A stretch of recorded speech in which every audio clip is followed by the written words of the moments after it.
بسم اللہ الرحمن الرحیم۔ حضرت ابو ہریرہ رضی اللہ عنہ نے روایت کی اور ان سے نبی کریم صلی اللہ علیہ وآلہ وسلم نے فرمایا کہ قیامت کے دن سب سے پہلے آدم علیہ السلام کو پکارا جائے گا، پھر ان کی نسل ان کو دیکھے گی تو کہا جائے گا کہ یہ تمہارے بزرگ دادا آدم ہیں۔ پکارنے پر وہ کہیں گے کہ لبیک و سعدیک۔ اللہ تعالیٰ فرمائے گا کہ اپنی نسل میں سے دوزخ کا حصہ نکال لو۔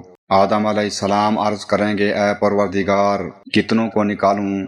اللہ تعالیٰ فرمائے گا 99% دوزخی، ایک جنتی۔ صحابہ رضوان اللہ علیہم نے عرض کیا یا رسول اللہ، جب ہم میں 100 میں 99 نکال دیے جائیں تو پھر باقی کیا رہ جائیں گے؟ حضرت صلی اللہ علیہ وآلہ وسلم نے فرمایا کہ تمام امتوں میں میری امت اتنی ہی تعداد میں ہوگی جیسے سیاہ بیل کے جسم پر سفید بال ہوتے ہیں۔ صحیح بخاری حدیث نمبر 6529۔ قیامت اور حساب کتاب برحق ہے۔ جہنم میں جانے والوں کی تعداد بہت زیادہ ہوگی، اس لیے گناہوں سے بچنا ضروری ہے۔ نبی کریم صلی اللہ علیہ وآلہ وسلم نے اپنی امت کو امید دلائی کہ اللہ تعالیٰ اپنے فضل سے اہل ایمان کو نجات عطا فرمائے گا۔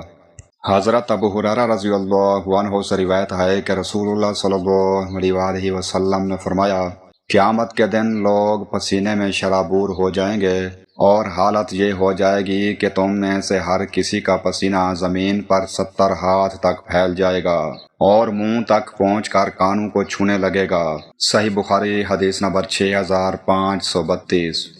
یہ حدیث قیامت کے دن کی انتہائی سختی، خوف اور پریشانی کو بیان کرتی ہے۔ لوگوں کا پسینہ ان کے اعمال اور اس دن کی ہولناکی کی وجہ سے بہت زیادہ ہوگا۔ اس حدیث کا مقصد انسان کو آخرت کی تیاری، نیک اعمال، توبہ اور اللہ تعالیٰ کی اطاعت کی ترغیب دینا ہے۔ مومن کو چاہیے کہ دنیا میں اللہ کی فرما برداری اختیار کرے تاکہ قیامت کے دن کی سختیوں سے محفوظ رہے۔ عبداللہ بن مسعود رضی اللہ عنہ سے روایت ہے کہ نبی کریم صلی اللہ علیہ وآلہ وسلم نے فرمایا، سب سے پہلے جس چیز کا فیصلہ لوگوں کے درمیان ہوگا وہ ناحق خون کے بدلے کا ہوگا۔ صحیح بخاری حدیث نمبر 6533۔ اسلام میں انسانی جان کی حرمت بہت عظیم ہے، اس لیے ناحق قتل اللہ تعالیٰ کے نزدیک نہایت سنگین گناہ ہے۔ قیامت کے دن سب سے پہلے خون کے معاملات کا فیصلہ ہونا اس جرم کی سنگینی کو ظاہر کرتا ہے۔